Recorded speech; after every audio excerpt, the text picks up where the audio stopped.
that scrutinize me on social media, and that's fine. I've also come to terms with that, but at this moment in care, I just don't. At this moment in time, I just don't really care anymore, because I feel like 2 years is such a long time for a person to be hidden. So at this moment, I just feel like I'm gonna burst. It's just affected me in so many ways, and I just can't hold it in anymore to protect people that probably wouldn't protect me if there was a reverse. So when I met the person that you guys know as Burna, it was about 2 years ago. He DM'd me, and I didn't reply to the DM. It took about a week for me to reply. One of my girls actually persuaded me to reply, and so I did, unwillingly. He was sweet, he was funny, we exchanged numbers, and he invited me to his pop-up shop thing, whatever, meet and greet thing, whatever. So I went there, not really knowing what to expect. So I went, I met him. I feel like what he made me feel like when he saw me was just kind of like a love at first sight type thing. Instantly, he just gravitated towards me. He was very sweet. It's like he had known me for years.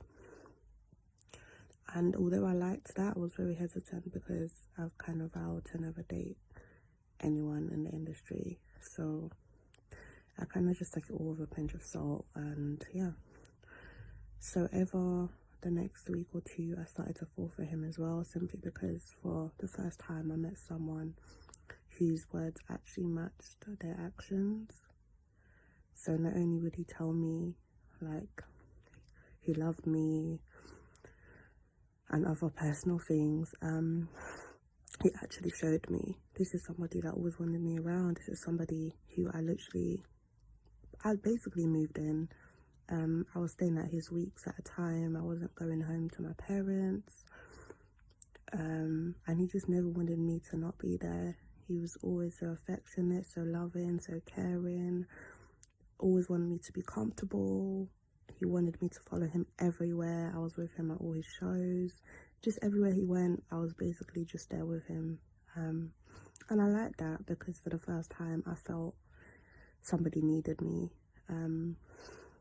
for comfort and support. And usually I feel like I'm the dependent one. So to meet a guy that was dependent on me to a certain extent, and so caring and touchy-feely and just so openly emotional and expressive of his feelings, was such a breath of fresh air, and I just loved it.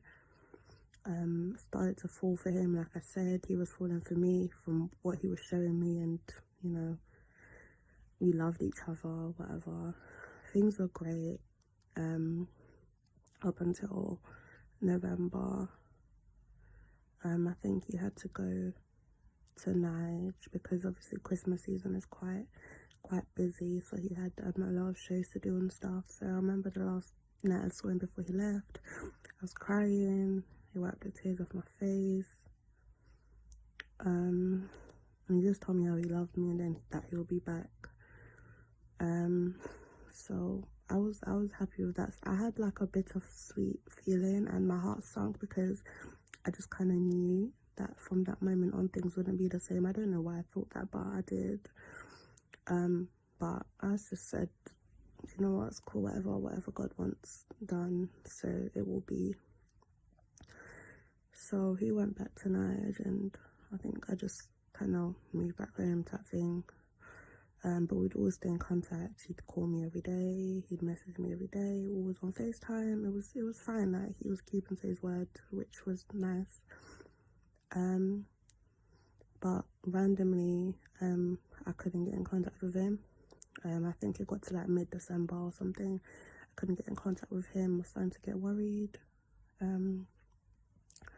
finally, after 2 weeks, he reached out to me, told me he'd been sick in hospital and he'd been going through some complications and stuff like that. Obviously, I'm in London and there's not much I can do. But I know that it just placed a great strain. He used to say to me, I don't know what this is that we got going on, but like, I like it. You're gonna be my wife. I'm gonna marry you. You're gonna have twins. You're my sweet salon jollof.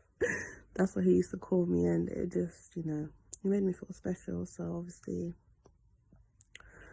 he was just reinforcing all of that. But anyway, things from that December on were just a bit weird. Obviously, I wanted to come to Nigeria, but the people around him know what Burna's like when he's with me. Like, he doesn't ever want to do anything. He'd rather just chill with me than literally leave the house to do any sort of responsibility regarding music or whatever. So they were strongly against me coming to Nigeria anyway, which was fine because I had work as well. I remember me and him used to go back and forth. We were so desperate to see each other, and it was just like a really hard time for us. We had a big argument because the thing about me is I'm just like your typical girl. I just thought he was making excuses, but I just learned now that he wasn't, but that's fine. So anyway, we had a big argument and things went the same, they were a bit shaky, and I can't remember correctly, but I just feel like we just stopped talking to each other as much. But I just kind of kept faith because I was thinking, you know what, I'm not even going to stress myself. Like, I know you, I'm going to see you soon, so whatever. So, I think it was January, end of January, I go on social media, boom, I see Burna Boy is in a relationship with so-and-so, as in, I've never cried so hard in my life. Like, it felt like my heart was ripped out my chest. I literally collapsed and I cried for days, probably even weeks. Like, I cried my heart out. Imagine the last time you saw someone, they were going away and they were telling you how much they love you, and, you know, they were supposed to come back. You had like an argument or whatever, and then the next thing they're dating so-and-so. I feel like the thing that hurt me the most about that as well is when I first met him, he always used to emphasize on how much he just loved black women, African women. He makes me feel so good to the point, I cut my hair recently. I didn't even wear makeup to go see him. He loves my short hair. He's always just telling me how beautiful I am. He just really helped boost my self-confidence in ways I didn't even think were possible. And I just love that about him.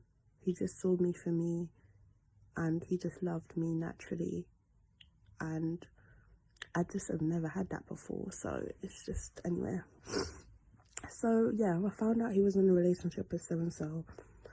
Crushed me, completely crushed me. So I mean, I wasn't really gonna sit around as well. I flew out. I went to Nigeria in March.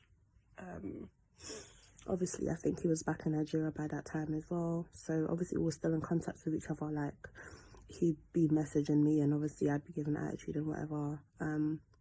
Out of spite, I was just like, yeah, I'm in Nigeria, Nigeria's beautiful.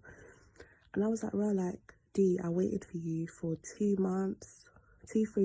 Like, you come back with a girl, like, are you taking a piss? Like, he was like to me, I heard that you had moved on, hence I even got in this relationship in the first place. I was thinking, who the hell went and lied to you like that? But you know what? I just thought, like, cool, I just can't be bothered in it. Like, I'm in Nige, like, you're in Nige, but I ain't even gonna try to see you. Like, I'm not even trying to fuck with you like that. But just know that you're not the only person that's interested in me. Obviously he was gobsmacked, whatever. I feel like as well the reason why me and him got along and the reason why he likes me is because at the time I was quite innocent, quite naive. I don't really like my personal business being on social media. I was never in his face. I was never acting like a fan. Like, I just treated him like a normal human being, and I feel like he just loved that. I remember he used to say to me, like, why do you love me? Like, why don't you go and be with like a lawyer or a doctor? Like, why do you love me? And at the time, I just couldn't explain why I loved him. But I mean, I know now, like, at the time, I just had a strong feeling and I couldn't explain my love for him type thing. But now I just know it's because he was different. the way it made me feel about myself, how caring he was, how touchy-feely he was, how sensitive he was behind closed doors. Like, I love that about him. He was just perfect. Perfectly imperfect, but perfect for me. To the point where people around him were very cautious of me, and, you know, they were just thinking like, well, like, where's this girl coming from? Like, how come you guys have gotten so close so quickly? You guys are always together. Like, she's always at your shows. You're going here, she's there with you. Like, what is it about this girl? And we just couldn't explain it. We just used to stare at each other, laugh, and just kind of like awkwardly laugh and just kiss or whatever. Like, it was, I can't even explain how magical all that felt. Seriously, guys. Anyway, so Nigeria, I was only in Nigeria for about 2 weeks. I left Nigeria, came back to London. I literally refused to speak to him. Like, since that last conversation we had in Nigeria, I just kind of thought, like, you're lying. I was never in a relationship. I was waiting for you, and you played me, and that's cool. So I think from like March or April, we didn't speak till May, when he reached out to me again, just like begging me to come and see him. And so I went to see him. I knew what was going on, but to be honest, at that point, I just thought that this relationship was fake anyway. Like, I just thought there's no way this boy is gonna go and date someone like that, only because of the things that he's told me about his ideal woman. Just knowing how he's so in tune with his African heritage and his love for black women. I just thought, you know what, this is a publicity stunt. I didn't even care. Went to see her. The biggest regret I have is never addressing the issue. I just kind of, we both didn't address the issue of this thing that came out in public. We both saw each other, and it's like two kids have been separated. We just ran to each other and kind of resumed things as normal, basically. Long story short, for the past 2 years, we've never stopped seeing each other. It's just been like an elephant in the room that we choose not to discuss, and we just kind of go about things like it doesn't exist. And I know some people are thinking, how do you even manage to do that? But I can't even explain how, but I have, and I just was in love. I've been in love for 2 years. Like, I've really been in love for 2 years, and I've been seeing him for 2 years, and just always around in the background somewhere, and like, and people are aware of me, but it's just like, people close to him are aware of me, but it's just unspoken of. Like, it's like I said, an elephant in the room. Sometimes I lay next to him and I go on UK Gossip TV and I just see the charade on social media, and I don't even know how that makes me feel. It just makes me feel cold. I blocked it out because he would just always tell me how he always come back to me, and he loves me, and I'm his baby, and he's never ever gonna leave me. And like I said, me thinking that this relationship is fake just kind of didn't really help the situation, because in the past 2 years, he has never ever mentioned the person I see him publicly with on social media to my face. That person doesn't even get acknowledged. It's like she doesn't even exist in our world.